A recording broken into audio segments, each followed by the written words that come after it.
Oui, bonjour, mon nom c'est Hélène Lamouche, je suis la présidente du Cercle de fermières Saint-Eustache.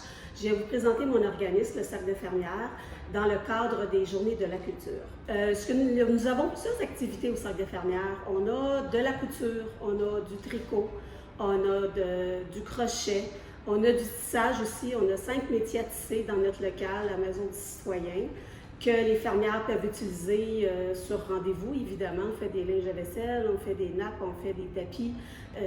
Puis on a aussi un atelier de peinture, donc c'est une responsable qui montre à des personnes présentes des trucs de peinture et ils font toutes sortes de choses sur le bois, sur la toile et tout ça.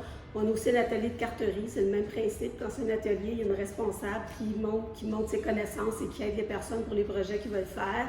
Alors, la raison pourquoi je suis rentrée dans le Cercle des fermières il y a déjà 5 ans, quand j'ai pris ma retraite, c'est que ma mère faisait beaucoup de choses comme ça, tricot, couture et tout ça, mais n'étant plus de ce monde, je me suis retrouvée que j'en connaissais pas beaucoup. Donc, je me suis dit, je vais aller au Cercle des fermières pour pouvoir apprendre plein de choses, parce que là, j'avais du temps. Donc, c'est pour ça que je suis rentrée, puis finalement, mon côté administratif a fait que je suis devenue trésorière et après ça, présidente. Donc, moi, ce que j'apporte au cercle, c'est un côté administratif, un côté informatique qui manquait et qui est de plus en plus en demande par le provincial, qui est les CFQ, le Cercle des fermières du Québec. Tu arrives avec un tricot, tu as de la misère, tu poses la question, puis c'est sûr qu'il y en a une qui est là, qui va t'aider. La couture, le tissage et toutes ces choses-là. Fait qu'il y a beaucoup d'entraide, il y a beaucoup de femmes qui vont là parce qu'ils restent tout seuls et ils voient du monde, on jase, il n'y a pas de différence d'âge. Ceux qui veulent savoir comment on fait pour apprendre à tricoter et des choses comme ça, il y a beaucoup de publications qui existent.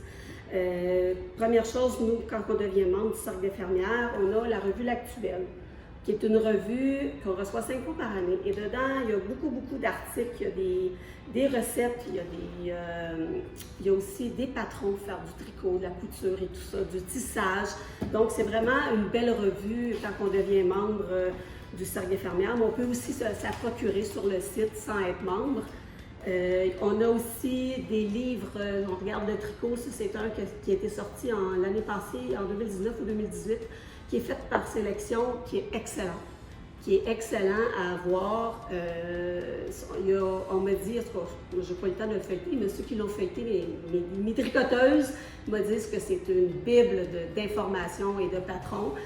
Le tricotage, ça c'est mon coup de cœur. Le tricotage, j'ai appris ça il y a 3-4 ans.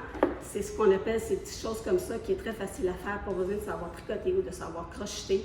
On peut faire des belles trucs, des cache-cous, on peut même faire des pantoufles, on peut même faire des bas. Et ce livre-là a beaucoup de patrons parce que ça, c'est un point de base, mais il y a plein d'autres points à faire et c'est facile à faire.